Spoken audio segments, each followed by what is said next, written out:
और हमारे बिहार के ये लेखक हैं। अब बातचीत नहीं करना है। ये एक लिखे हैं अर्धनारीश्वर, आधा नारी आधा पुरुष। और अर्धनारीश्वर कहा गया है खास करके शिव और पार्वती के कल्पित रूप को, आधा शिव आधा पार्वती, इन दोनों को मिलाकर तुम देखते होगे एक बन जाता है आपका, वही अर्धनारीश्वर उसी को कहते हैं। और इस बार तुम देखे होगे जो फिल्म आई है पुष्पा, उसमें भी वो अर्धनारीश्वर का ही रूप लिया है। समाज में ऐसा है कि नारी, पुरुष अगर नारी का काम करता है तो उसको बहुत सारी बात कहना पड़ता है, स्त्रियां अगर पुरुष का काम करती है तो उसको बहुत सारा काम करना, बहुत सारा बात सुनना पड़ता है। लेकिन उसमें सच्चाई भी है। अब सच्चाई क्या है जब चैप्टर पढ़ेंगे तो हम पढ़ेंगे, लेकिन एक छोटा सा बहुत बढ़िया कवि एक बढ़िया चुटकुला बोलो या एक शायरी बोलो या कहानी छोटी सी बड़ा अच्छा सा सुनाए थे और अच्छा लगा कि अगर किसी पुरुष का दिल कहता है कि औरत का दिल बड़ा कोमल होता है ना, कहता है कि औरत का दिल बड़ा नरम होता है, लेकिन उससे ज्यादा नरम दिल पुरुषों का होता है। ये हकीकत है। अब वो कवि बड़े बहुत अच्छे कवि है, उनका वीडियो कभी देखे होगे तो नाम हमको भी ठीक से याद नहीं है, लेकिन देखते हैं तो उनकी बातें सुनते अच्छा लगता है। तो बोले कि अगर किसी रास्ते में आप सफर कर रहे हैं ट्रेन का, बस का, और कोई पुरुष के बगल में कोई स्त्री अगर बैठी हो और पुरुष नींद में आ गया हो और गलती से उसका सर उस स्त्री के कंधे पर, गोद में नहीं जाएगा ऐसे सोते सोते नहीं हो जाता है, तो अगर कंधे पे पड़ गया हो तो एक झटके में वो स्त्री आपको दो चार बातें सुना देगी, दो चार बातें कह देगी। कैसन मर्दाना है कोई, नहीं लाई लगो ठीक से सुनो, गांव देहात में ऐसे बोल देती है। लेकिन वही अगर एक पुरुष के कंधे पर किसी स्त्री का सिर अगर आ जाए तो पटना से लेकर पाकिस्तान पहुंच जाएगा, लेकिन वो पुरुष नहीं कहेगा कि तुम अपना कंधा हटा लो। तो इस मामले में दिल किसका पड़ा है बता। ये चुटकुला टाइप का है वो, क्योंकि हास्य कवि है वो। और वो कहते हैं क्या कि हम अपनी पत्नी से लड़कर बदला नहीं लेते हैं, हम पत्नी का विरोध करते हैं। कैसे? तो उसको गोभी पसंद है, हम कहते हैं हम भिंडी खाएंगे। वो कहती है हमको आलू पसंद है, हम कहें मशरूम खाएंगे। यानी हम उसके खानों में विरोध कर देते हैं, है ना, कि वो कुछ बोल भी नहीं पाती है और इस तरह से हम अपना बदला भी ले लेते हैं, है ना। लड़ाई तो कर नहीं सकते, मार तो नहीं सकते हैं, लेकिन उसके मनपसंद चीजों का हम खूब विरोध करते हैं और इस तरह से अब अपनी पत्नी से क्या करते हैं, बदला लेते हैं। एक बहुत जबरदस्त हास्य कवि है, 80-85 साल उम्र उनका हो गया है ना, और बहुत अच्छे कवि है और बहुत साफ सुथरी बातें अच्छे से कहते हैं वो। तो वैसा ही हमारा एक चैप्टर है अर्धनारीश्वर रामधारी सिंह दिनकर। 23 सितंबर 1908 में जन्म, 24 अप्रैल 1974 को मृत्यु। सिमरिया बगल में है, सिमरिया घाट हमारा बेगूसराय, और बिहार में इनका जन्म हुआ है। माता मनरूप देवी, पिता रवि सिंह और पत्नी का नाम है श्यामवती देवी। शिक्षा की बात करते हैं तो प्रारंभिक शिक्षा गांव और उसके आसपास 1928 में मोकामा घाट रेलवे हाई स्कूल से मैट्रिक किए, जबकि 32 में पटना कॉलेज से बीए ऑनर्स यानी इतिहास से वो किए। प्रधानाध्यापक के रूप में एचई बरबीघा में रहे हैं, फिर सब रजिस्ट्रार बन गए, सब डायरेक्टर बन गए, जन संपर्क विभाग एवं बिहार विश्वविद्यालय के हिंदी प्रोफेसर भी बने और भागलपुर विश्वविद्यालय के उप कुलपति भी बने। अभिरुचि की अगर बात करें तो 1925 में इनका छात्र सहोदर में पहली कविता प्रकाशित हुई थी। देश, प्रकाश, प्रतिमा, ऐसे जो बहुत सारी रचनाएं उन्होंने अपने जीवन में प्रकाशित हुई। और 21 साल की अवस्था में उनकी पहली पुस्तक क्या हुई, प्रणभंग। अगर पूछेगा कि रामधारी सिंह दिनकर का पहली कहानी कौन सा है, कविता कौन सा है, तो उसका नाम क्या है, प्रणभंग। और ये कब हुआ था, 21 साल की उम्र में।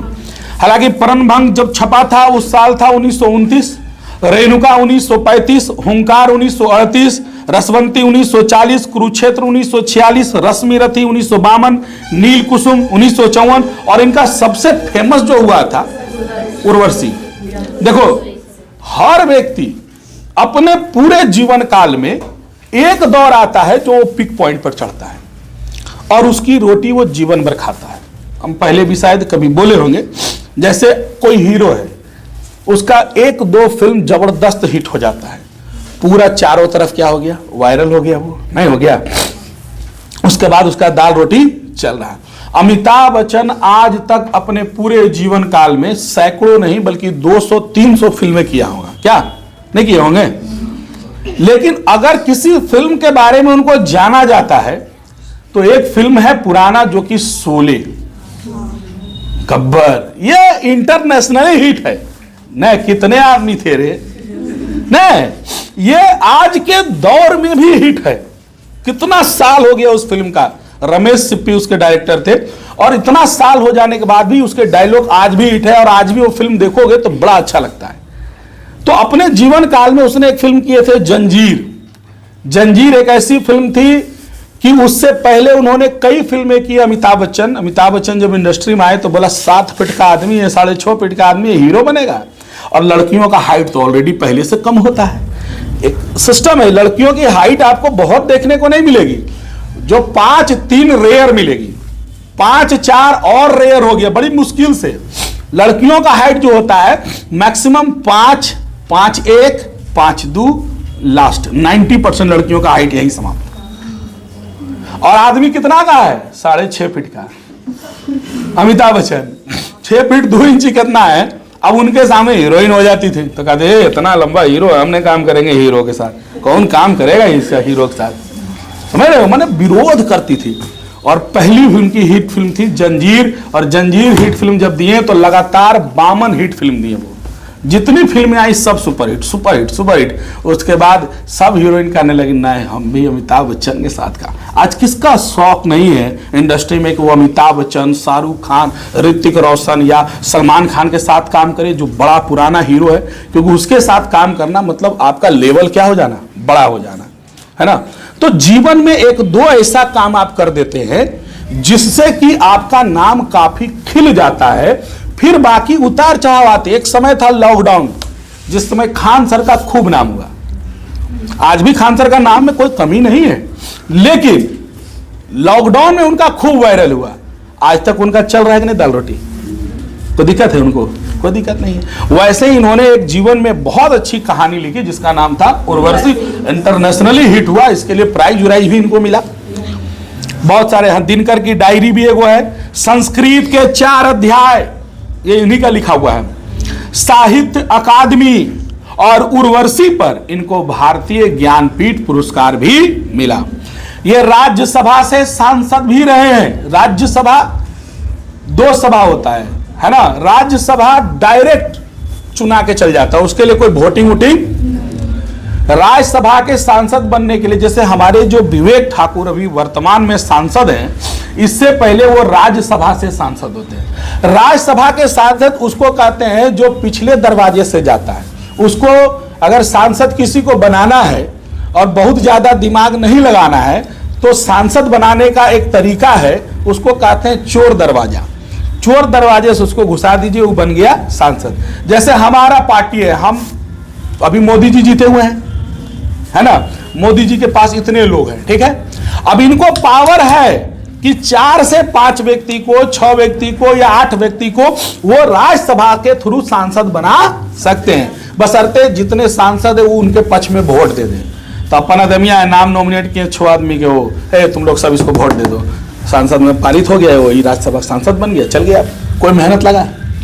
लेकिन जो लोकसभा के सांसद होते हैं उनको आकर चुनाव लड़ना पड़ेगा।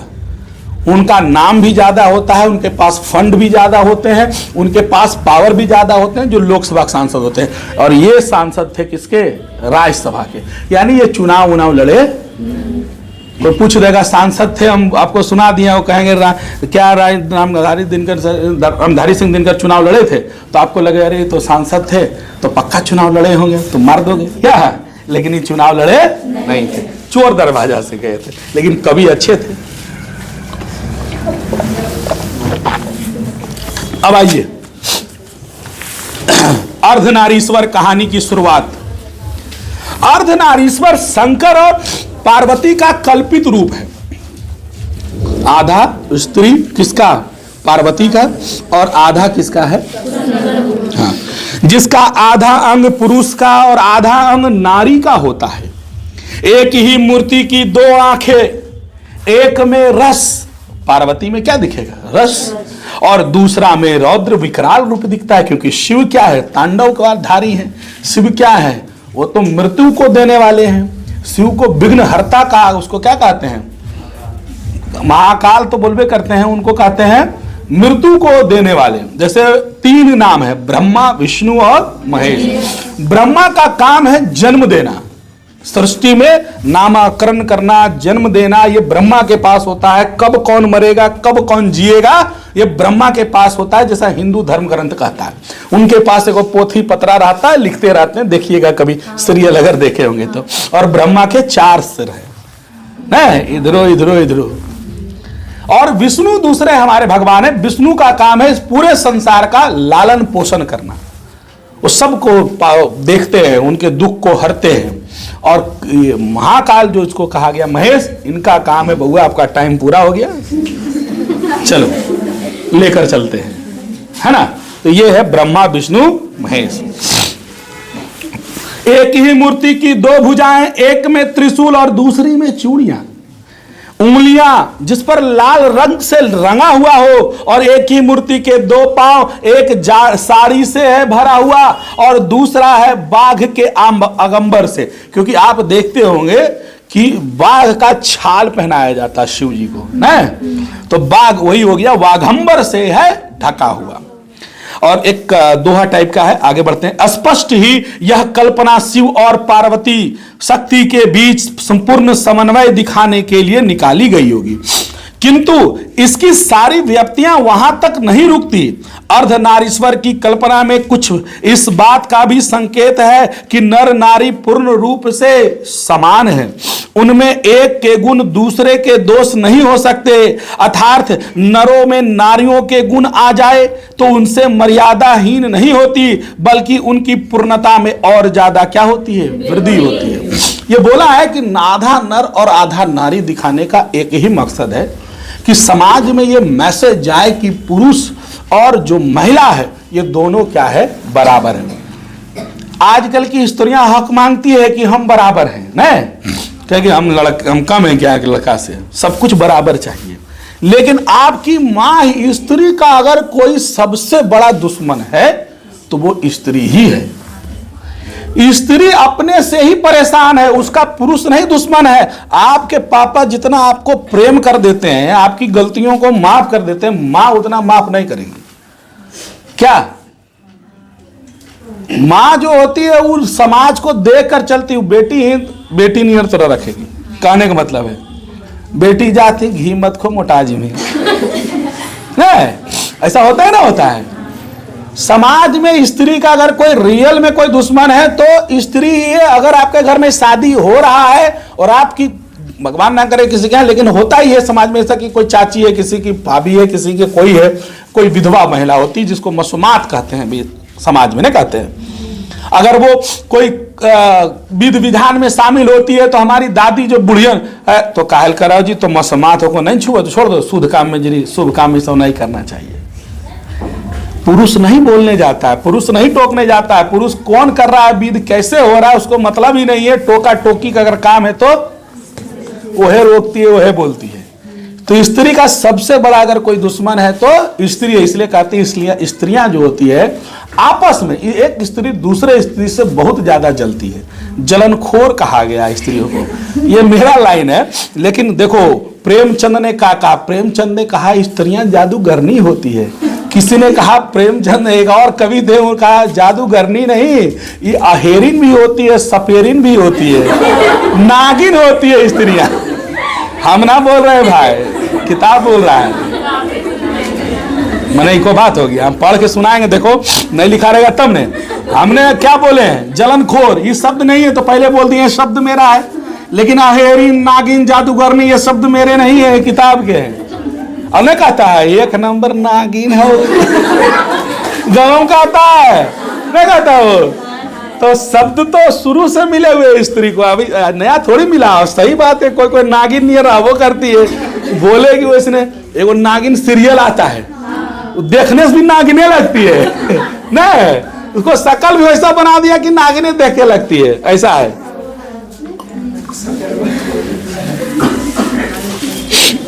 हाँ, तो कह रहा है कि स्त्री और पुरुष समान है अगर किसी एक का दोष या गुण दूसरे में आ जाए, यानी नारी का गुण नर में आ जाए और नर का गुण, इससे कोई दिक्कत। लेकिन हमारे समाज में ऐसा कहता है, एक औरत अगर कमाने के लिए निकल जाए, गली में, समाज में, दुकान में, स्कूल में, कोचिंग में, तो सबसे पहले लड़की सवाल उठाएगी, है ना, कमाई जाए कि करल जाए भगवान जानो है, एकदम सबसे पहला बात वही उठाएगी। और आपका सबसे बड़ा जो गोतिया होता है इस धरती पर, अगर किसी का सबसे बड़ा दोस्त और कोई दुश्मन हो सकता है तो आपका गोतिया। अगर गोतिया साथ है तो उससे बड़ा दोस्त कोई नहीं है, और गोतिया अगर अलग है तो उससे बड़ा दुश्मन भी कोई। आपका दोस्त जो है ना, दूसरा खून, उसको लड़ाई भी होगा या कुछ भी होगा 2 दिन 4 दिन में भुला जाएगा, लेकिन गोतिया गोतनी एकदम याद के लिए रहेगी। कहिया दाव मिले और लड़ाई अगर हो गलो तो पूरा उल्टा पहचान, जितना कुछ कहता उल्टा पहचान नहीं, पूरा कर देगी। रामायण, महाभारत, बाइबिल, ग्रंथ सब खुल जाएगा। जितना तुम्हारी हिस्ट्री, बायोलॉजी, सिविक्स रहेगा सब बता देंगी, एक पॉइंट नहीं छोड़ेगी वो, समझ रहे हो ना। तो और क्या, हमारे समाज में पुरुष अगर स्त्री, देखो स्त्री अगर निकली तो दोष कौन देता है? स्त्री। और पुरुष अगर घर का काम करने लग जाए, झाड़ू पोछा कर ले, है ना, खाना वाना बना दे, जरा बच्चों को ज्यादा समय दे दे, बर्तन उर्तन जरा देखभाल कर ले, मतलब जो भी है घर का काम, तो पुरुष उसको कहेगा अरे घर घुसना हो बने रहे। नहीं, देहात में तो और कई शब्दों का इस्तेमाल होता है, उसको पुरुष कहता है ना, कि जोरू का गुलाम हो गया है, जे घारावली को है ना। और माँ लोग कहती है जैसा हम तो घारावली टिकिया खीर बना देता नचा देता तोरा एक उंगलिया पे, कानी उंगलिया पे ना। ये सच्चाई है।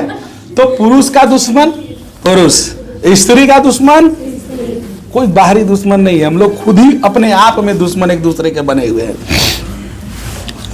करा किंतु पुरुष स्त्री अर्धरा ईश्वर का आज यह रूप देखने को नहीं मिलता है। संसार में हर जगह पुरुष है, हर जगह स्त्री है। नारी समझती है पुरुष के गुण सीखने से उसके नारीत्व में बट्टा लग जाएगा। इस प्रकार पुरुष भी स्त्रियोचित गुणों को अपनाकर समाज में अस्त्रैन कहलाने लगता है, घबराता है। स्त्री और पुरुष के गुणों के बीच एक प्रकार का विभाजन हो गया है और इस विभाजन की रेखा को लांघने में नर और नारी दोनों को भय लगता है। समाज में हमारे आज हर जगह स्त्री है, हर जगह पुरुष है, लेकिन नारी क्या सोचती है, अगर हम पुरुष वाला गुण ले लेंगे, पुरुष का इट मीन्स क्या, गुण क्या, यहां पर दो ही चीज गुण। स्त्री का गुण यह है कि वो खाना बनाए, पुरुष का गुण है कि वो कमाए। मेन गुण यही है स्त्री और पुरुषों में। तो अगर पुरुष खाना बनाने लग गया, घर का काम करने लगा और नारी कमाने लग गई, तो समाज उसको उल्टा बोलना शुरू कर देता है।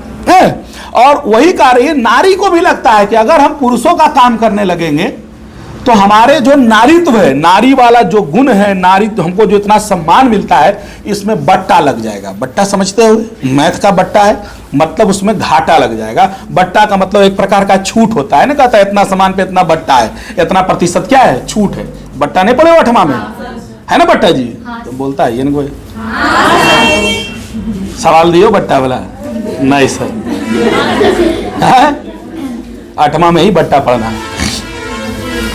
तो कह रहा है कि हमको नारीत्व में, अगर हम नारी वाला गुण, पुरुष वाला गुण ले ले, तो नारी के स्त्रीत्व में क्या लग जाएगा, बट्टा लग जाएगा। और पुरुष को लगता है कि हम स्त्री वाला गुण लग जाए, मेरे गुण अंदर आ जाए, तो हमको लोग जोरू का क्या कहेंगे, गुलाम, अस्त्रैन कहेंगे, है ना। और इस प्रकार कोई भी डरता है इस चीज को कि हम इस रेखा को कोई पार ना करें। किंतु ऐसा लगता है कि गुणों का बंटवारा करते समय पुरुषों ने नारी से उसका राय नहीं पूछी, अपने मन में जो चाहा नारी को बैठा दिया। इस स्वयं तो वृक्ष बन बैठा और नारी को उसने लता बना दिया, स्वयं तो वह वृत बन गया और नारी को उसने कली मान लिया। तब से धूप पुरुष और चांदनी नारी, ग्रीष्म नर और वर्षा मादा, विचार पति और भावना पत्नी। कर्म का कोई क्षेत्र है जहां अधिकार की भूमि हो, सत्ता का कोई सीधा उत्स हो, उस पर नारी कब्जा नारी का नहीं नर का माना जाता है। मतलब आज के समय में कह रहा है कि जब लगता है कामों का बंटवारा हो रहा था तो स्त्री से किसी ने यह नहीं पूछा कि बताओ तुम क्या काम करोगे, कि तुम्हारे अंदर क्या अधिकार हम दे दे, तुमको क्या अधिकार दे दे। पुरुष ने अपने हिसाब से सारा काम बाहर का रख लिया और स्त्री को सारा काम घर का दे दिया। लो तुम घर के अंदर रहो, हम क्या रहेंगे घर के बाहर रहेंगे, ऐसा कर दिया। इसीलिए जो कड़ा काम है ना, जो हार्ड चीज होता है उसको हमेशा पुरुष का प्रतीक दिया जाता है, और जो कोमल होता है उसको हमेशा स्त्रियों से क्या कर दिया जाता है, जोड़ दिया जाता है। नर है विधाता मुख तंतु वाय, जो वस्त्र बुनकर तैयार करता है, और नारी का काम उस वस्त्र पर छींटे डालना है। नर है कुदाल चलाने वाला बलशाली किसान, जो मिट्टी तोड़कर अन्न उपजाता है, और नारी का काम दोनों को अछोरना पछोरना है। नर है नदियों का वेगमय प्रवाह, और नारी उसमें लहर बनकर उठती है और गिरती है। सिंहासन तो राजा के लिए होता है, रानी उसके वामंग की शोभा मात्र है। सत्य है राजा की ग्रीवा विशाल वक्षोदेश, रानी उस पर मंदार हाल बनकर झूलने के लिए है। राजा की काया रानी छाया के प्रतीक है। सत्य के साकार के रूप तो राजा का ही होता है, रानी कल्पना की रंगीन जाली, सपनों की मीठी मुस्कान, जो जीवन में उतरी वाह वाह और नहीं उतरी तो वाह वाह, है ना। ये ऐसा बोल रहा है। कह रहा देखिए नारी का काम क्या है, सिर्फ घर संभालना। पुराने समय में आप देख लीजिएगा एक एक राजा छो को बिया करता था, नहीं कोई 12 को कैले, कोई 15 को कैले, ढेर बिया पहले होता था। पहले चलता था आपको बहुपति और बहुपत्नी, एक स्त्री पत्नियां भी कई रख सकती थी, एक ऐसा महाभारत के काल में चलता था। अगर ऐसा नहीं होता तो अर्जुन, भीम, नकुल, सहदेव, पांचों की पत्नी कौन है, एक कौन है वो। तो मैंने एक स्त्री कई पत्नियां रख सकती थी, इसको बोलते हैं बहुपति प्रथा। और उस जमाने में एक पति भी जो है वो कई स्त्रियों को रख सकता था, उसको बोलते हैं बहुपत्नी प्रथा। तो पहले ये सब चलता था, और स्त्रियों को ये मान लिया गया, स्त्रियां को एक आनंद का रूप मान लिया गया। स्त्रियां क्या है, आनंद देने की वस्तु एक मान लिया गया है। स्त्रियों को भाई खिलाइए पिलाइए, खूब पहनाइए, खूब ओढ़ाइए, है ना, खूब सुंदर लगे देखने में, और बैठ उसको झूला झूलाइए ना। और कहावत में हमारे गांव देहात में माँ लोग कहती हुई न, हमारे दामाद बड़ी बढ़िया मिला है न, हमारे बेटिया झूला झूलते रहे, और झूला झूलाने वाला दामाद भी खोजती है माँ। तो अच्छा है, ठीक है, अपना जैसा भी है, लेकिन समाज में ये चीज बना हुआ है कि स्त्रियों को एकमात्र वस्तु समझा जाता है। हालांकि अब बहुत हद तक ये क्या हो गया है, चेंज हो गया। सच्चाई है अब स्त्रियां किसी भी फील्ड में पीछे नहीं है। ऐसा नहीं है कि वो कोई ऐसा क्षेत्र देख लो, क्या टीचिंग में लड़कियां नहीं है, एक से एक लड़कियां हैं पढ़ाने वाली। क्या पुलिस में लड़कियां नहीं है, एक से एक लड़कियां हैं, नहीं है। खेल में है, हर क्षेत्र उठा लो उसमें लड़की आपको मिलेगा। हाँ ये अलग बात है कि औसत जो होता है, प्रतिशत जो उसका होता है वो उसका क्या है, कम है। जहां पुरुष 70 मिलेगा, 100 में 100 आदमी, अगर 100 खिलाड़ी है उसमें देख लोगे तो 100 को में 70 को क्या मिलेगा, पुरुष, और 30 को क्या मिलेगी, लड़की मिलेगी। तो लड़कियां का परसेंटेज क्या है, कम है। उसका रीजन क्या है, ग्रामीण क्षेत्रों में हम लड़कियों को आगे बढ़ने, भाई घर में हो रहो, ज्यादा मत पढ़ो, हो गलो इंटर कर लेनी, चल शादी ब्याह कर और घर में। कुछ लोग जो होते हैं वो लोग कहते हैं नहीं चल भैया आगे भी पढ़ा रहे हैं, नौकरी वोकरी कर रहे हैं। डरते कहाँ है गार्जियन, आपके चाल चलन से। उनको लगता है कि अब आप बड़ी हो गए हैं, मैट्रिक कर लिए, इंटर कर लिए, अब कहीं कोई ऐसी बात ना हो जाए तो उससे हमारा फिर गड़बड़ हो जाएगा, मामला समाज में दिक्कत हो जाएगा। तो इन मामलों से डरकर आदमी जो है शादी ब्याह की ओर बढ़ा देता है कि चल भैया शादी ब्याह हो गया। और जिस समय लड़की का शादी हुआ, बाप भले आंसू रोता है आदमी वो जाते समय, लेकिन उसके कंधे से, उसके माथे से एक बहुत बड़ा बोझ भी उतरता है। बेटी का विवाह करना बहुत बड़ी जिम्मेवारी होती है। एक ऐसा लड़का खोजना जो उसकी बेटी को जिंदगी भर खुश रखेगा, और उसको खोजने के लिए मुश्किल से उसने 10 दिन उसको समय दिया, 2 दिन देखने के लिए गया, 2 दिन 4 दिन बातें हुई, उतना में जज कर लेना, उसके बाद अपनी बेटी को भेज देना, इतना आसान चीज नहीं है, लेकिन ये होता है। और लड़कियां वहां जाती है, 100 में 70-80 लड़कियों का घर ठीक ठाक चलता है, 20 लड़कियों का घर गड़बड़ भी चलता है। अब आप देखें, सौदा बाहर से दिख रहा है क्या अच्छा, अंदर से पता चला अलुआ सड़ल है, तो घारा जाके काट रहे हो तो निकल गए सड़ल। मतलब खोजे लड़का तुम बढ़िया, लेकिन अंदरूनी जो बातें पता चली वो शादी के बाद। तो आप क्या कीजिएगा? कुछ नहीं, झेलिए, जिंदगी काटिए, है ना। अब आप छोड़ा छोड़ी कीजिएगा तो उसमें माँ बाप का परेशानी। लड़की मार पीट खाकर भी अगर अपने ससुराल में है तो माँ बाप को उतना टेंशन नहीं है।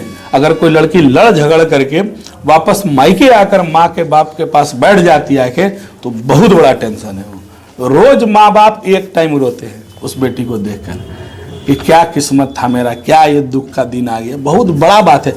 लड़का का विवाह ऐसे भी लेट होता है, उल्टा कुछ भी हो जाए दिक्कत नहीं है ना। वो कहावत है, लड़का साठा पर भी पाठा। लड़का की उम्र क्या है? 60 साल, तो भी चाहेगा तो विवाह कर लेगा, हो जाएगा उसका। पैसा होना चाहिए। और आजकल गार्जियन भी यही खोजता है, लड़का का पैसा और लड़की का शकल, यही 2 चीज मायने रखता है विवाह में। तोरा खूब पैसा है, अच्छा अंबानी का बेटा देखे हो नहीं देखे हो? अगर वो गरीब घर का रहता लड़का तो जितना सुंदर लड़की उसको मिली है वो मिलता उसको है? हम उसकी बात नहीं, हम उस पर टिका टिप्पणी कर, एक उदाहरण के तौर पर बोल रहे हैं। पैसा इंसान को लोभ में डाल देता है। तो माँ बाप भी शादी ऐसे कर देते हैं, है ना, कि भैया लड़का है नौकरी में, रेलवे में, फलना में, चिलना में, चाहे जैसा भी है। लड़की हम तो देखे हैं ना, कभी कभी कहावत में होता है और उल्टा होता है जी, लंगूर को कभी कभी अंगूर मिल जाता है। कहावत है ना कि बेचारा महाल अंगूर है, अब मिल गया इतना सुंदर लड़की के बेचारा और किसी किसी को उल्टा हो जाता है। तो चलिए अपनी अपनी किस्मत, शादी ब्याह किस्मत का खेल है बाबू, ये भी जान जाइए। इसलिए जो आज करे, जितना जिंजवाए, जितना आज जी रहे हैं ना, ये पल कभी लौट के आने वाला नहीं है। दिवस की ज्वाला और तपती धूप ये पुरुष की लाई हुई चीजें हैं। कामनी तो अपने साथ यामिनी की शांति लाती है, किंतु कवि की यह कल्पना झूठी है। यदि आदि मानव और आदि मानवी यानी पुरुष और स्त्री आज मौजूद होते तो ऐसी कल्पना पर उन्हें आश्चर्य होता। देखिए, रामधारी सिंह दिनकर ने कहा है कि स्त्री और पुरुष अर्धनारीश्वर का मतलब दोनों समान है, लेकिन कई लोगों ने कहा ना ना समान नहीं है। अगर नारी का गुण नर में आ गया, नर का गुण नारी में आया तो ये ठीक बात नहीं है। लेकिन फिर ये कहते नहीं, आज ये सारी बातें क्या है, झूठी है, खत्म है, सब बात ऐसा नहीं, अब सब क्या है, बराबर हो गया। ये अलग बात है कि लोग मानने को तैयार, उसमें लड़कियां का भी गलती है। आप आत्मविश्वास के तौर पर आप बहुत कमजोर हैं। लड़की को अगर साइकिल चला रही है, एक लड़का अगर ऐसे से दायां बायां करके निकाले, लड़की धड़ा से न गिर जाएगी, क्योंकि उसको आत्मविश्वास की क्या है, कमी है। लड़का का जन्म से ही उसके पास आत्मविश्वास ज्यादा होता है, और जो लड़कियां आत्मविश्वास को ज्यादा कर लेती है फिर उसको कहीं डर नहीं लगता। बहुत मुश्किल से आपको कहीं बोल कोई बात हो जाएगा तो आपका मुंह नहीं खुलेगा, डर नहीं रखता है, क्योंकि समाज उस ढंग का आपको आवरण बना दिया है डर वाला। तो आपको, आपकी भी गलती नहीं, समाज की गलती भी है, हम उसको देते हैं। लेकिन इसमें भी कई लड़कियां बोल्ड हो जाती है ना, उनको डर नहीं लगेगा, वो फ्रैंकली बात करेगी, ये सब चीजें हैं। तो कह रहा आज ऐसी बातें नहीं है, और अगर आज आदि मानव होते तो उनको यह देखकर बड़ा आश्चर्य होता। वे कहते आपस में धूप और चांदनी का बंटवारा हमने नहीं किया था, हमने तो साथ साथ जन्मे थे, धूप और चांदनी में, वर्षा और आतप साथ साथ घूमते थे, आहार भी हम अगर खोजने निकलते थे तो साथ साथ जिस समय ना कृषि थी, जिस समय सिर्फ बिना कपड़ों के लोग रहते थे, यानी आदि मानव के टाइम का, उस समय तो कृषि होता नहीं था। जंगलों में वो भटकते थे, बड़े बड़े जानवरों को मारते थे, कंदमूल जड़ फल जो मिल गया उसको खाते थे। तो स्त्रियां और पुरुष दोनों साथ में निकलते थे खाने की तलाश में, साथ में शिकार करते थे और साथ में खाना खाते थे। आज महिलाएं घर में है, आलू 5 किलो, चीनी 2 किलो, हल्दी 1 किलो, पुर्जा बन गया, पुरुष इसको लाएगा और महिला खाना बनाएगी। लेकिन पहले ऐसा बात तो रिजर्व कर दिया गया है। लेकिन कह रहा है कि आज अगर ये देखते आदि मानव तो उनको बड़ा आश्चर्य होता है, हमारा जीवन तो स्त्री और पुरुष साथ में मिलकर कमाते थे। कमाना मतलब क्या? शिकार करना। साथ में मिलकर खाते थे, कोई भेदभाव नहीं, गर्मी हो ठंडा हो बरसात हो सब साथ में घूमते थे। लेकिन आज तो यहां है कि भैया औरत को भैया चलो घर में रहो, ये कर दिया गया। हमने बंटवारा नहीं किया था। कह रहा है कि अगर कोई जानवर हम पर टूट पड़ता था तो स्त्री और पुरुष दोनों मिलकर सामना करते थे। उन दिनों नर बलिष्ठ और नारी इतनी दुर्बल नहीं थी, ना आहार के लिए एक दूसरे पर अवलंबित रहना पड़ता था। नारी पराधीनता तब आरंभ हुई जब मानव जाति ने कृषि का क्या किया? जिस दिन से कृषि शुरू हो गई उस दिन से नारी पराधीन हो गई, नारी लता हो गई, नारी बोलो तो आश्रित हो गई। किस पर? पुरुषों पर। क्यों? जिस दिन से कृषि होने लगा तो कृषि के बाद चलते नारी घर में और पुरुष क्या रहने लगा? भाई हमको क्या करना है? खेती करना है, तो पुरुष चल गया खेती करे ले। पहले क्या था? मारा और डायरेक्ट खाया, पकाना तकाना तो था नहीं।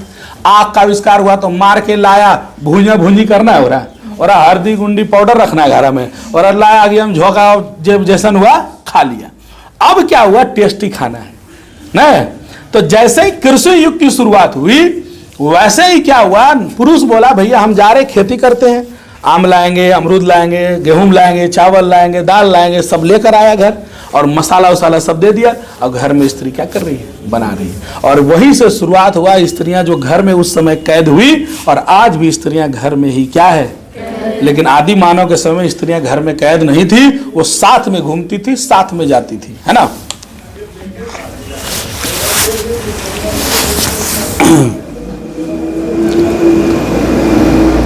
यहां से जिंदगी 2 टुकड़ों में बट गई। घर का जीवन सीमित और बाहर का जीवन निस्सीम होते गया। छोटी जिंदगी बड़ी जिंदगी के अधिक अधीन होते चली गई। नारी की पराधीनता का यही संक्षिप्त इतिहास है। कहेगा नारी आखिर क्यों पराधीन हो गई, क्यों गुलाम हो गई पुरुषों को?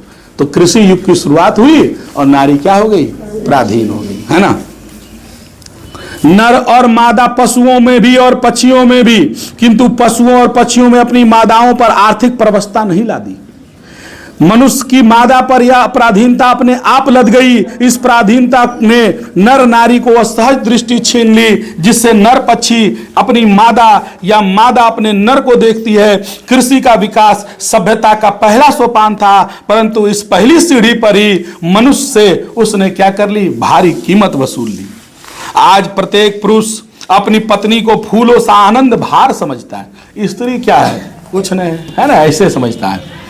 प्रत्येक पत्नी अपने पति को ठीक उसी दृष्टि से देखती है जिस दृष्टि से लता मतलब जो बोलते हैं लता, वो किसको देखती है? वृक्ष को। वृक्ष, लता जो हमेशा वृक्ष को खोजेगी, किसी सहारे को खोजेगी, और जब तक सहारा नहीं मिलेगा वो चढ़। तो समाज में आज जो स्त्रियों की स्थिति है, लगभग 80% स्त्रियों का 90% कहो अगर, तो वो लगभग किसके जैसा है? लता के जैसा है। क्योंकि बिना पुरुष के वो आगे बढ़ नहीं सकती है। अब कोई अगर बढ़ भी गई तो वो दिक्कत है नहीं। एगो कितनी कहानियां यूट्यूब पर आती है। एगो बेचारा था लड़का, नौकरी करता था बिहार होमगार्ड वगैरह में। क्या काम है? के है? चलो 1 मिनट रुक जाते हैं।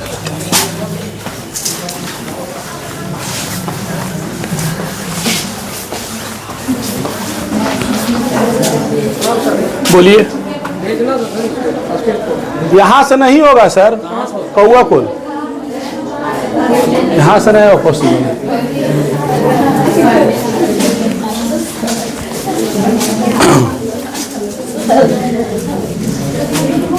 बेचारा बिहार पुलिस लड़का था, लड़की को पढ़ाया, एसआई दरोगा बना दिया, आओ भाग गई दूसरा जरूर। ये एक देखो, ये भी कड़वा सच्चाई है कि स्त्री जो होती है इन मामलों में ज्यादा होती है। इन मामलों मतलब कि वो सिर्फ अपना फायदा देखती है। बहुत कम स्त्री आज के डेट में है जो बहुत ज्यादा लॉयल है ना। ये सब चीजें आज की लड़कियों में ये बहुत ज्यादा है कि बस आज तो शादी ब्याह ऐसा हो गया है कि 2-4 साल हुआ, 5वां साल तलाक का नौबत आता है। और तलाक काहे हो रहा है? तो लड़की किसी और से बतिया रही है, हम नहीं रहेंगे तुम्हारा जुड़े। लड़का किसी और से बतिया रहा, हम नहीं रहेंगे तुम्हारा जुड़े। दोनों से रिश्ता कट। 1 लाख 2 लाख लड़की ली, क्योंकि लड़की हटेगी तो कुछ तो पैसा लेगी भाई, है ना। वो चल गई अपना, एने चल गया। तो ये सब ज्यादा हो रहा है। और लड़कियों को मतलब हमेशा एक चीज और, वो सब भी अगर हम हटा देते हैं, इन चीजों पर भी नहीं बोलते हैं। एक पुरुष अपनी पत्नी को, आपके पिता आपकी माँ को, या हमारे पिता हमारी माँ को, जब से आप जन्म लिए हैं तब से आप देख रहे हैं कि वो सारा जिम्मेवारी उठेले हैं, घर का पूरा कर रहे हैं कि नहीं कर रहे हैं। अगर उस घर में, अगर किसी घर में कोई ऐसा सिचुएशन हो, अगर किसी घर से रिलेट करेगा तो भाई ये सच्चाई है जो बोल रहे हैं। हम किसी को पर्सनली जानते नहीं, घर में द्वार में किसका क्या है, लेकिन जो सच्चाई है वो बोल रहे हैं। अगर स्त्री कमाती है और पुरुष निकम्मा हो, उस घर में उस पति का, उस व्यक्ति का जो वैल्यू होता है वो तुम तलाक सब होता है। थोड़ा बुझा हो रहे हैं, ये शब्द का प्रयोग होता है, ये सच्चाई है। ये आप लोग पढ़ रहे हैं तो इस चीज को इसलिए आपको बता दिए। जीवन में एक दौर ऐसा आ सकता है कि हो सकता है पुरुष फेल हो जाए, तो आप वहां पर साथी बनिए, वहां पर आप कमाइए, आप घर को चलाइए, आप अच्छे से संभाल लीजिए। तो आप क्या कीजिएगा, पुरुष को ताना दीजिएगा, आप बोलिएगा। स्त्री बर्दाश्त नहीं कर पाती है, बहुत दिक्कत है ये। पुरुष बहुत बर्दाश्त करता है, बहुत बर्दाश्त करता है पुरुष। पुरुषों इतना, हमको अगर किताब लिखने के लिए कहे तो हम त्याग लिखे पुरुषों का। महिलाओं का त्याग है, महिलाएं महान है, महिलाएं अच्छी है, लेकिन उससे 100 गुना त्याग एक पुरुष करता है। एक पुरुष अकेले 6x6 के कमरे में, 10x10 के कमरे में 12 आदमी के साथ दिल्ली, बंबई और पटना में और चेन्नई में सोता है। एक टाइम बनाता है, दोनों टाइम खाता है, और 10,000 की सैलरी में 6,000 घर भेजता है। क्यों? उसकी पत्नी की जरूरत पूरा हो, उसके बच्चों की जरूरत पूरा हो। यहां से तो खाली पैसा भेजो ना, सोच लो, इतना नहीं होगा स्त्री से। स्त्रियां अगर आज के डेट में कमाती है ना, तो वो सिर्फ अपनी जरूरत को पूरा करती है।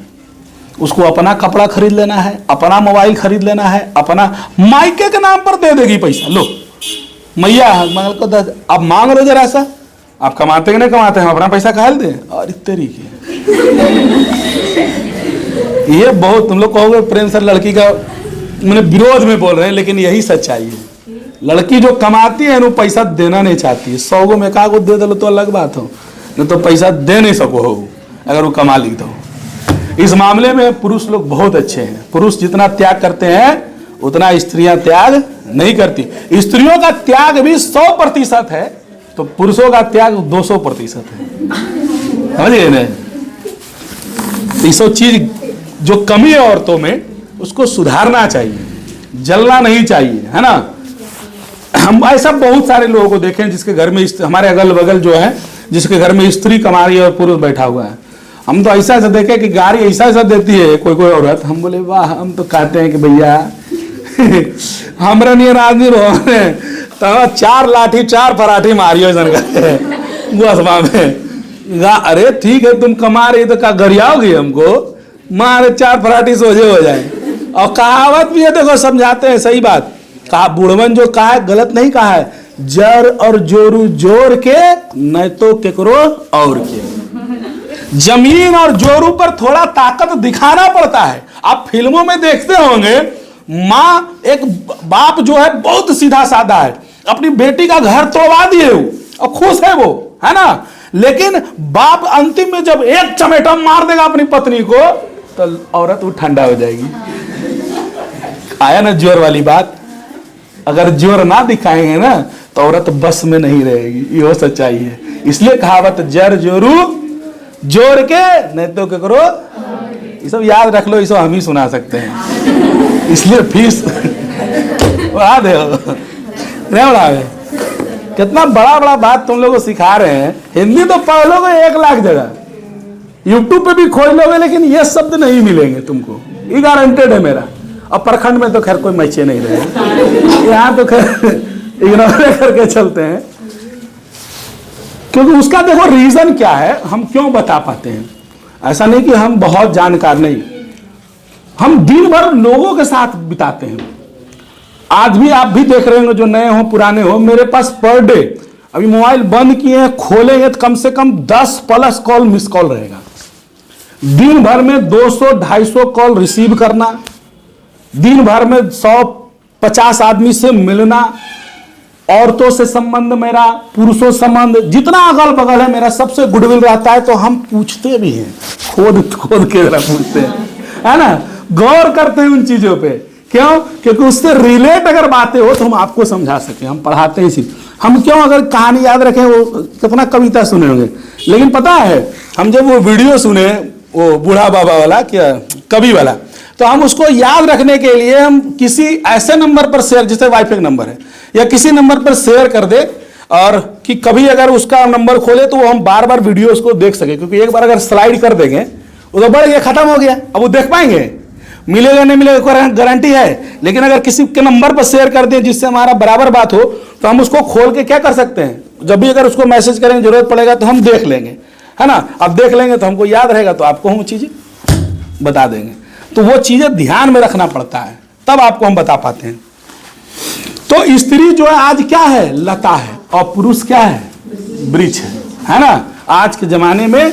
लेकिन ऐसा नहीं है कि स्त्रियां आज अकेले नहीं चल सकती, लेकिन यह भी बात है पुरुषों के लिए और स्त्री के लिए। स्त्री के बिना पुरुष अधूरा है, और पुरुष के बिना स्त्री अधूरा है। दोनों एक दूसरे के पूरक हैं। अगर 60 डिग्री एगो है तो एगो 30 डिग्री है, तो पूरक कौन हो जाता है, 90 डिग्री नहीं।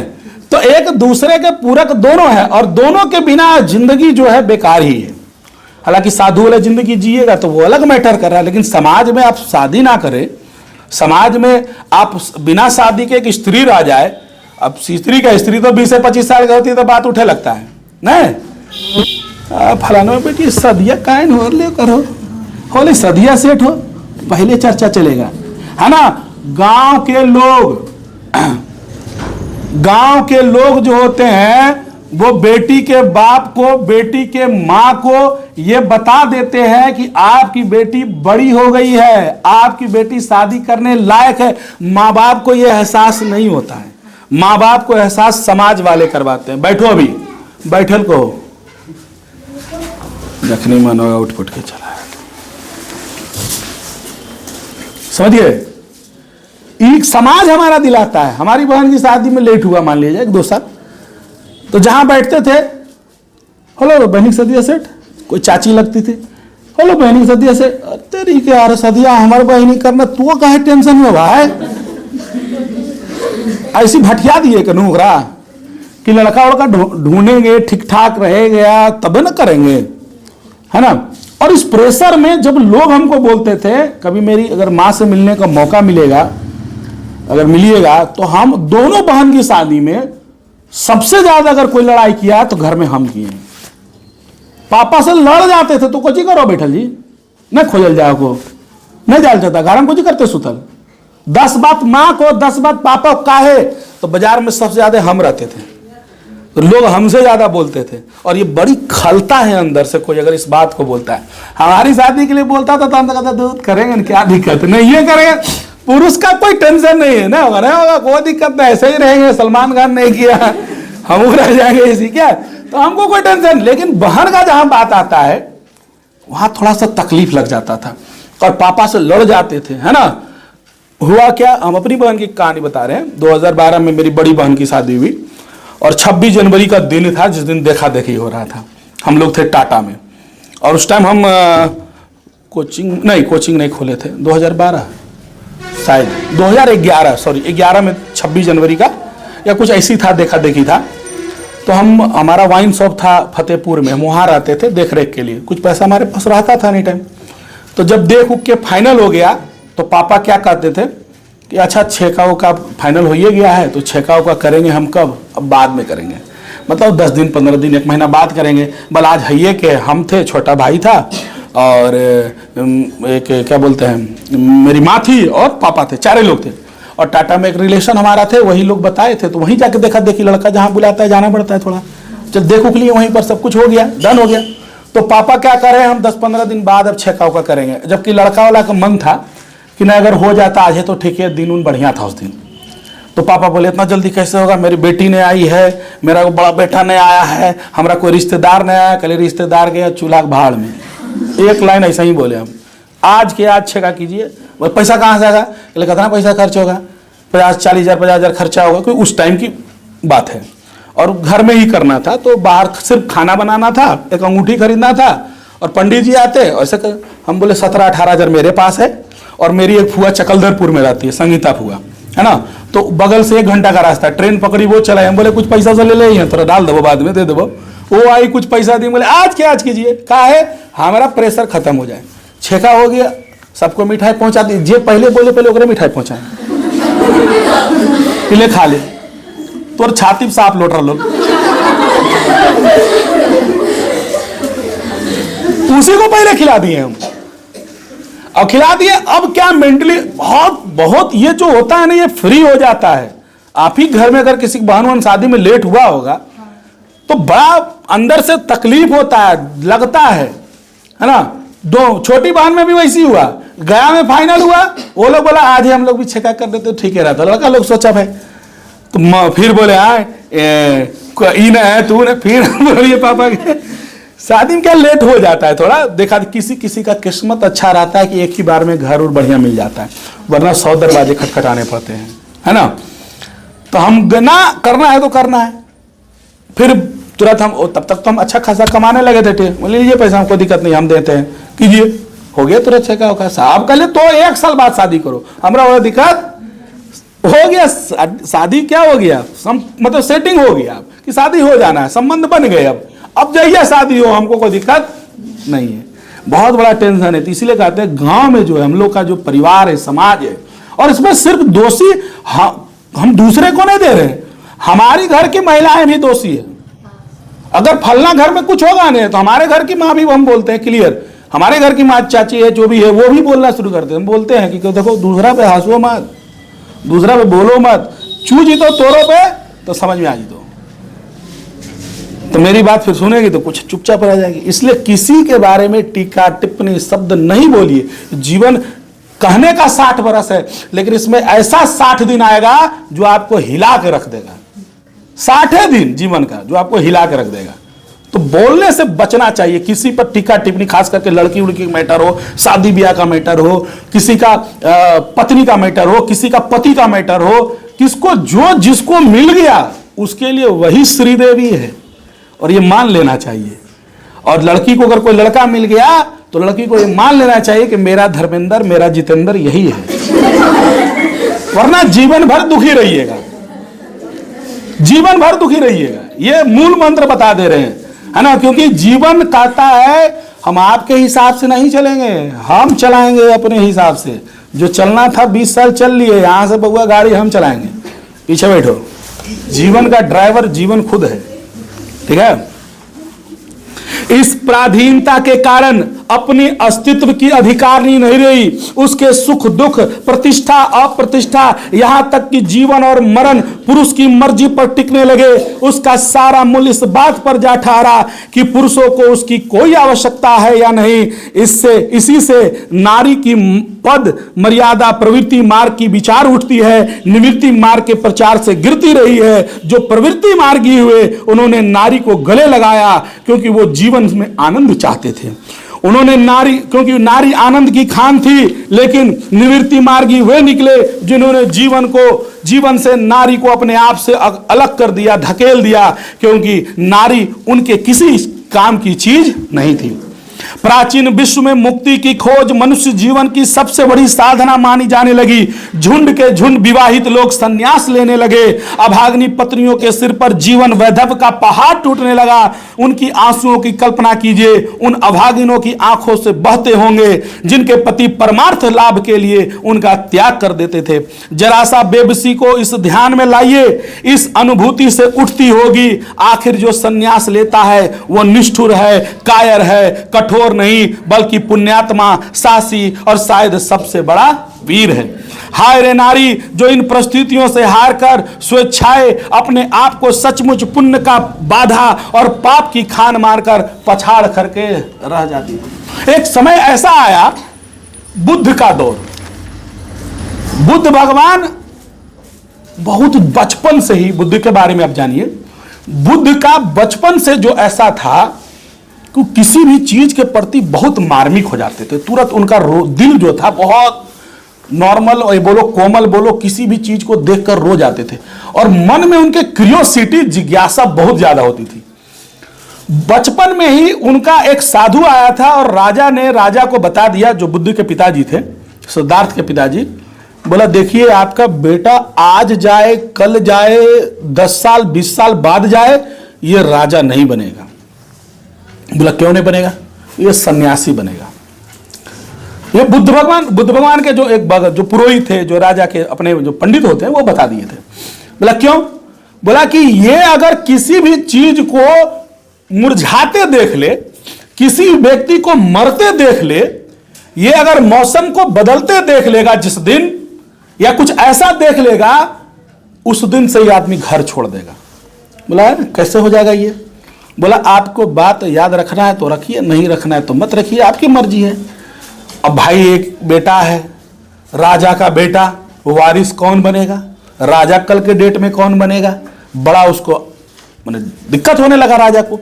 उसने क्या किया? 4 ऋतुओं के लिए 4 घर बनवाए कि बुद्ध को गर्मी का एहसास ना हो गर्मी में, ठंडा का एहसास ना हो ठंडा में, बहुत ज्यादा बारिश का भी उसको ये दिक्कत ना लगे, ऐसा घर बनाया गया 4 ऋतुओं के लिए।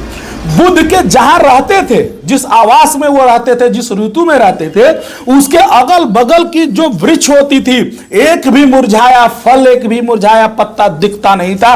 रात में ही तोड़वा के हटवा दिया जाता था, एक पत्ता नहीं।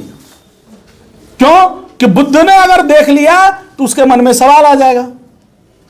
बुद्ध के सामने कोई भी व्यक्ति रोते हुए नहीं पहुंचना चाहिए। पूरे गांव में ढिंढोरा पीटा हुआ था। बुद्ध के सामने कोई लाश नहीं आना चाहिए। बुद्ध की जब गाड़ियां निकलती थी, कभी कभी मन हुआ कि निकलते हैं जब बाहर, पूरे गांव में यह कह दिया जाता था कि एक बूढ़ा सामने नहीं आना चाहिए, जितने आएंगे बच्चे और जवान दिखने चाहिए, कोई बूढ़ा बूढ़ी बुद्ध के सामने, वरना फिर सवाल आ जाएगा, बोलेगा कि बूढ़ा कैसे हो गया ये हो। और ऐसे ही में एक दिन उनको कहीं से आमंत्रण मिला था, वो जा रहे थे और रास्ता में वो बूढ़ा मिल गया, तो बोला ये क्या है, वो बूढ़ा कैसा आदमी है, हम लोग ठीक ठाक हैं। बोला जो सारथी था वो बोला कि ना हम नहीं बताएंगे कुछ। बोला बताता है कि नहीं? बोला हमको राजा मना किए। बोला हम तुमको अभी मरवा देंगे, करवा देंगे, जो भी बोला हमने, बोला हम तुमको सजा दे देंगे। डर से बेचारा वो बोला कि देखिए जीवन का यही अवस्था है, पहले बचपन होता है, फिर वृद्धा होता है, और एक वृद्धा के बाद जो बूढ़ा अवस्था आता है, इस समय शरीर पूरा काम करना बंद कर देता है, उसके बाद मृत्यु है। बोले एक दिन मरने न हो। बोला हाँ मरना तो है ही है। बोले इतना धन दौलत, इतना ये सब चीज करके क्या करेंगे? तभी से वो आए घर में और पत्नी को बिना बोले रात में चुपचाप निकल गए। बोले इस जीवन को समझना जरूरी है, जीवन को जानना जरूरी है, जीवन है क्या, सत्य की खोज में, जीवन की खोज में वो रात में घर छोड़कर निकल गए। अब पूरा गांव में पूरा परेशान आदमी है। 10 साल 12 साल जब बोध गया में उनको बोधि वृक्ष के नीचे ज्ञान की प्राप्ति हुई और उनका नाम देश विदेशों में होने लगा, तो उस समय मोबाइल नहीं था भाई, लोगों के द्वारा मैसेज पहुंचने में बहुत समय लगा। तो राजा जो थे वो बोले कि अरे एगो बुद्ध है, तो ये भी पता किए, तो बोले ये तो मेरा बेटा है, उसको खबर भेजवाएं कि तुम्हारे पिताजी याद कर रहे हैं। बोला ठीक है हम आएंगे, गांव आएंगे, अपना शहर आएंगे अपना। नेपाल की लुम्बिनी में जन्म हुआ था।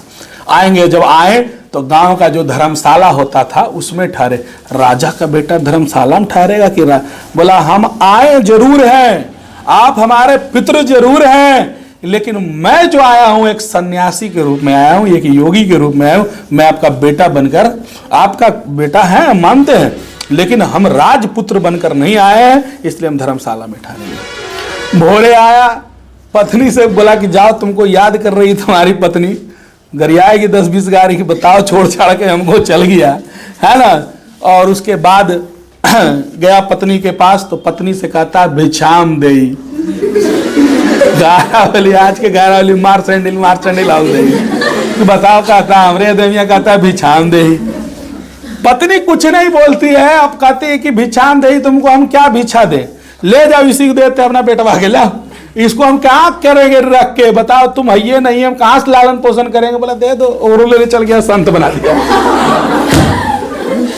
और उसी ने शुरू किया कि पत्नी पुरुष स्त्री कुछ नहीं है, ये मोह माया है, घर त्याग दो। और बुद्ध के प्रभाव में आके हजारों लोग घर त्याग दिए। अब जेकर घर वाली दूगो बउआ लेके रो रही है बैठ के, नहीं कि अब इसका क्या होगा, कहां से खिलाएंगे, कहां से पिलाएंगे, कहां रखेंगे। तो औरत भी गई कहां, बुद्ध के पास। बोला हे महाराज, आपने पुरुषों को तो अधिकार दे दिया है ना, कि तुम बन जाओ, साधु बन जाओ, तुम सन्यासी बन जाओ, हम औरतें कहाँ जाए, जो हमारी पत्नी, हमारे पति हमको छोड़ दिए, तो हम ये जीवन क्या करेंगे, हम नहीं रहेंगे, हमको भी अधिकार दीजिए। बुद्ध का एक परम शिष्य था आनंद, है ना। तो आनंद बोला, तो आनंद से ये बोले कि देखो, स्त्री अगर फिर आ जाएगी ना तो गड़बड़ा जाएगा मामला, हम नहीं बोले कि नहीं हम देगा अधिकार। लेकिन बुद्ध आनंद के बहुत ज्यादा कहने पर फिर से स्त्रियों को भी भिक्षुणी बनने का, यानी साध्वी बनने का, सन्यासी बनने का अधिकार दे दिया। और एक ही मठ, फिर एक ही इधर पुरुष इधर स्त्री फिर रहने लगा, साथ में भिक्षा मांगने रहने लगे। अब स्त्री और पुरुष जहां रहेंगे, ये बहुत ही स्वाभाविक बात है, इसमें कोई बनावटी नहीं है, नेचुरल बात है कि आकर्षण होंगे, वहां प्रेम प्रसंग बनेंगे। और फिर जो पता चला कि उसकी पत्नी छोड़ के आ गई है, उसका पति छोड़ के आ गया है, अब दूसर के पत्नी दूसरा के पत्नी में हो गया है प्रेम, अभी हो गया, कहा हम नहीं रहेंगे, हम जा रहे फिर शादीशुदा करके जिंदगी में। तब बुद्ध ने कहा था कि आनंद, ये हमारा जो धर्म है ना, ये सहस्त्र वर्षों तक चलने वाला था, लेकिन अब ज्यादा दिन नहीं चलेगा। काहे, नारी आ गई, नारी काम बिगाड़ देगी। इसीलिए अगर आदमी साधना कर रहा है तो नारी से दूर रखकर ही साधना, नारी सहित साधना नहीं हो सकती है, नारी रहित साधना हो सकती है। ठीक है, कितना टाइम लो हो गया ने 1 घंटा।